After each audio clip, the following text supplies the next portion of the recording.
बहुत सारे बच्चों को ये प्रॉब्लम आती है कि हैव कहाँ पे लगेगा।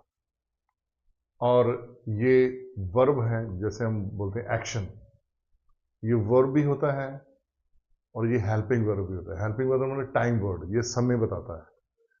तो इस वजह से हैव हमेशा स्टूडेंट्स को तंग करता है। जो बच्चा इंग्लिश सीखता है या जो इंग्लिश सीखने वाले लोग हैं, वो हैव के चैप्टर्स में आगे बहुत स्टक कर जाते हैं, अड़ जाते हैं। क्यों? क्योंकि उनको वो चीज समझ नहीं लगती कि ये हैव किस तरह से यूज करें। सही भी है, क्योंकि इसका इस्तेमाल ही बहुत अलग अलग स्थितियों में अलग अलग मीनिंग के साथ यूज होता है।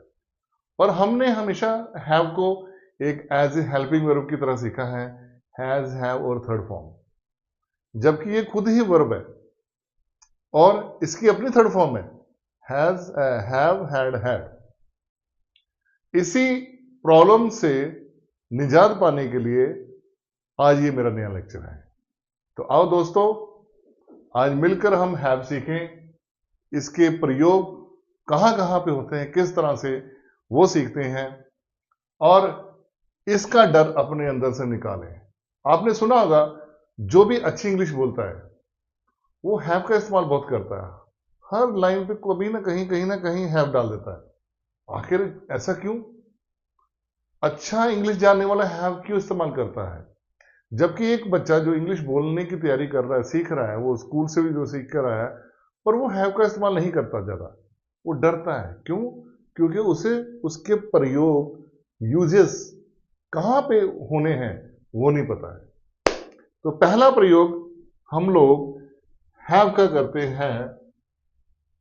ये एक वर्ब है, एक्शन है।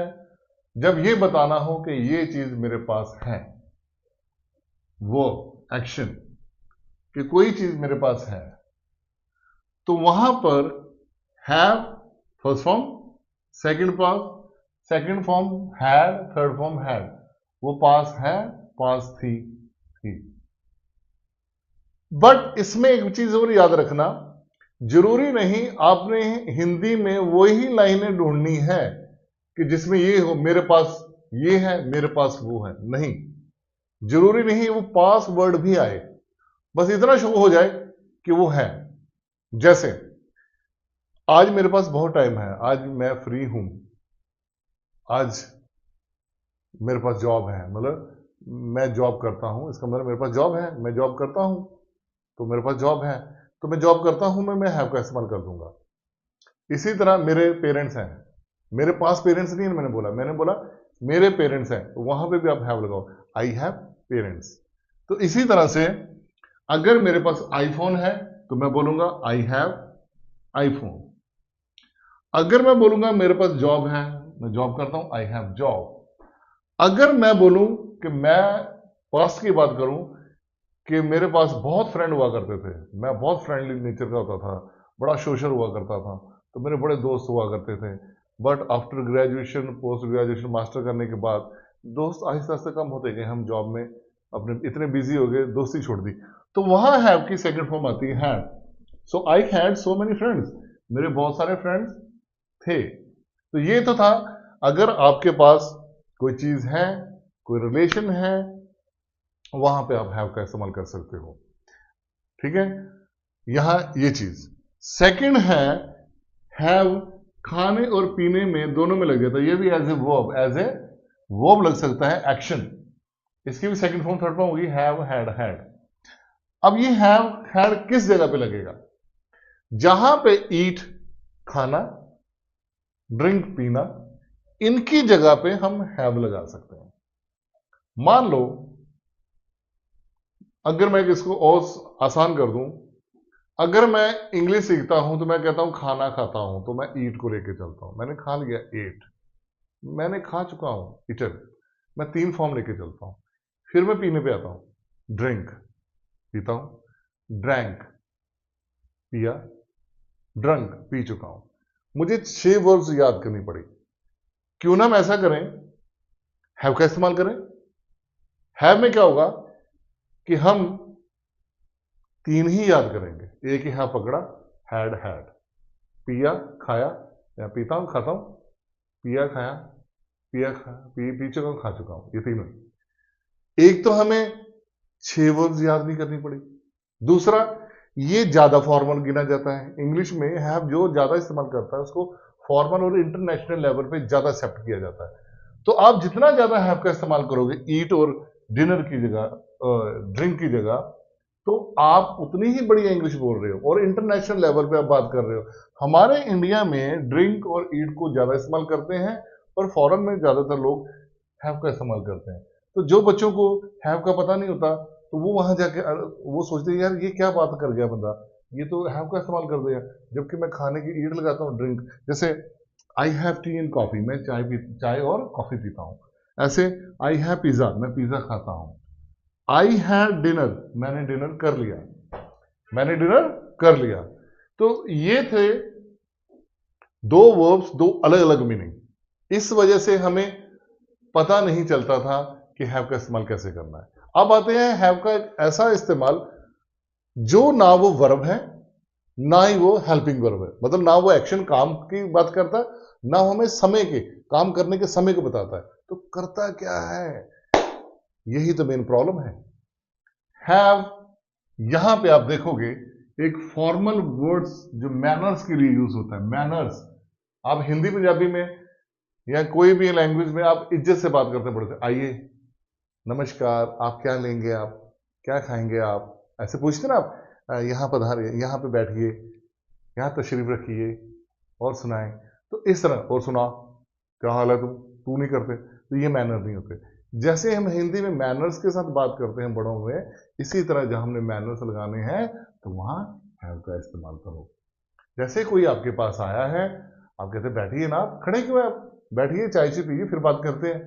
तो हैव ए सीट, क्या बोलना है, हैव का इस्तेमाल करो, हैव आगे लगा, हैव ए सीट। कुछ लोग बोलते सिट प्लीज, सिट प्लीज, उसका मतलब बैठ जा, कृपया बैठ, कृपया बैठ। That is not a formal word, वो मैनर नहीं है सिट प्लीज। क्यों, हमने मैनर सीखे नहीं है। अब हम इंग्लिश सीखेंगे विद मैनर्स। तो हैव ए सीट, प्लीज नहीं मत लगाओ, प्लीज छोड़ दो, आप हैव लगा दोगे समझो वो प्लीज का भी काम कर रहा है। इसी तरह से हैव ए वाटर, आप होस्ट हो, गेस्ट को आप बोल रहे हो, मतलब आप मेजबान हो, घर में आए मेहमान को बोलते लीजिए पानी, पानी ले, थोड़ा बोलते लै फट पानी, लै पानी पी। आप बोलते हो लीजिए पानी, आपके लिए पानी पीजिए। हैव ए वाटर, खाना परोसिए उनको, हैव ए फूड, सर खाइए आप, प्लीज लीजिए आप, हैव ए फूड। यहां हैव इट, हैव इट मतलब कोई भी खाना है, अब उसका नाम नहीं बोलते, वो इट ही है तो उसको इट बोल दो, हैव इट। जैसे मान लो मैं कहीं कोई पार्टी पे गया हूं, तो वो कोई बंदा जो है बनाने वाला, वो बना रहा है मेरे लिए, तो मैं जैसे ही खाने लगा, मेरे आगे मेरे अंकल आ गए, कोई ऐसे कोई बड़े मुझसे जो रिलेटिव हैं या सीनियर्स वो आ गए, तो बोले हाँ भाई तुम खा रहे हो, तो मैंने बोला लीजिए सर, आप पहले आप ले लीजिए, मैं ले लूंगा, कोई नहीं आ रहा है। वो बोले नहीं नहीं आप खाइए, आपके लिए। मैंने बोला नहीं नहीं पहले आप लीजिए, मैं ले लूंगा, आप प्लीज। तो कितनी आप रिस्पेक्ट दी हिंदी में। तो इंग्लिश में भी इतना ही बोलो आप, have it, please have it, कि आप लीजिए, हैव इट, बस इतने बोलने से वो समझ आएगा he giving me regards, respect, honour. Okay, अगर कोई आपसे बोले have it, have a water, thanks, thank you, thanks. Clear. आगे चलते हैं हैव का चौथा रूप, ये विश करने के काम भी आता है। अगर हम किसी को विश करते हैं, जैसे दिवाली की विश करते हैं कि भाई आपको दिवाली की बहुत बहुत मुबारक, आपको नए साल की बहुत बहुत मुबारक, आप कोई जाने लगता बोलते हैं भाई भगवान करे आपकी जो यात्रा है मंगलमय हो, सुखद हो। तो वहां पे भी आप हैव को आगे रखो, बस। ये कोई हेल्पिंग वर्ब नहीं है, ये कोई वर्ब नहीं है, बस वो मैनर्स दे रहा है आपको विश करने के लिए। Wish you great happy birthday, आप किसी के बर्थडे पे उसको विश करना चाहते हो तो विश यू भी लगा सकते हो, wish you very happy birthday, wish you great birthday, wish you great happy birthday, ऐसे। यहां पे आप जब लिखने में बर्थडे होता है, बोलने में बर्थडे नहीं बोलते, उसको बोलते हैं बर्थडे। ये फ्लुएंसी बनाने के लिए, जब फ्लुएंसी में इंग्लिश बोलते हैं तो बर्थडे नहीं बोलते, have a great happy birthday, क्या बोलेंगे, बर्थडे।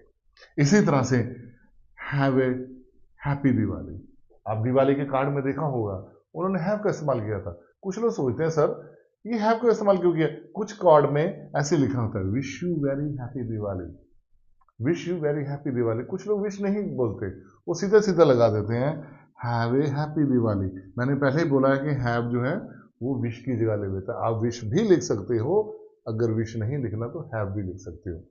इसी तरह से have a happy new year, wish you very happy new year, have a happy new year. आपके नए साल की, आपको नए साल की बहुत बहुत मुबारक। इसी तरह से कोई जा रहा है तो आपने देखा होगा रेलवे की टिकट में आपने देखा होगा उसमें लिखा होता है have a safe journey, have a happy journey. तो हैव ए सेफ जर्नी, आपकी यात्रा सुखद रहे, मंगल में रहे। तो इसी तरह से लास्ट ये विश वहां भी कर सकते हैं जहां आप गुड मॉर्निंग बोलते हो, गुड नाइट बोलते हो। जैसे यहाँ पे गुड मॉर्निंग गुड नाइट बोलने पर हम हैव का इस्तेमाल सेम कर सकते हैं। जैसे किसी को बोलो गुड मॉर्निंग, उसके आगे उसको फिर बोल दो गुड मॉर्निंग के आगे हैव ए ग्रेट डे, आपका दिन बढ़िया रहे, जिस काम के लिए आप जा रहे हो हैव ए ग्रेट डे। इसी तरह कोई किसी को प्यार करते हो आप, उसे बोलो हैव ए स्वीट डे, आपका दिन प्यारा रहे। हैव ए स्वीट ड्रीम, कोई सोते वक्त good night, have a sweet dream, take care. ये बोलेंगे ज्यादा इंप्रेस पड़ेगा, आपकी इंग्लिश ज्यादा इंप्रेसिव बनेगी। तो कल अकेला गुड नाइट से मत बोलो, उनको बोलो हैव ए स्वीट ड्रीम। क्या बोलेंगे, have a sweet dream, good night, have a sweet dream and take care. एक मैंने और लिखा है have a awesome day. Awesome मतलब आपका दिन और बढ़िया हो, बढ़िया तो होता ही है, ग्रेट भी है, ऑसम भी है। बट एक मैंने यहां लिखा है हैव ए नाइटमेयर। ये मैंने जानबूझ के लिखा हुआ है, ये असल में लिखना नहीं चाहिए आपको, आपको थोड़े कॉमेडी के लिए बता रहा हूं। नाइटमेयर होता है आपको डरावने सपने आए, आपकी रात डरावनी हो। तो अगर आपकी रात खराब थी, डरावनी है हो, तो नाइटमेयर होता है, आपको गंदे सपने आए डराने, आप डर जाओ तो ऐसे। पर आप किसी को बोलो मत, ये आपकी वोकैब के लिए मैंने दिया है। नाइटमेयर का मतलब होता है कि आपकी रात अच्छी ना हो, डर लगे, तो आप कभी इसे बोलो मत नाइटमेयर। आपको सिर्फ मैंने आपकी नॉलेज के लिए, आपके वोकैब बढ़ाने के लिए दिया है। प्लीज आप स्वीट ड्रीम्स ही बोलो ओके। तो इसी आशा के साथ मैं ये वीडियो खत्म करने जा रहा हूं। बट एक चीज और, हैव अभी खत्म नहीं हुआ, हैव आगे भी आता रहेगा, पर वो एज ए हेल्पिंग वर्ब कहां कहां लगेगा वो हम जैसे जैसे हम टेंसेस के पार्ट पढ़ेंगे उसमें मैं हैव को और क्लियर करता जाऊंगा। बट आज आप 1 2 3 4 5 हैव तुमने चुटकी में सीख लिया। ओके, इजाजत।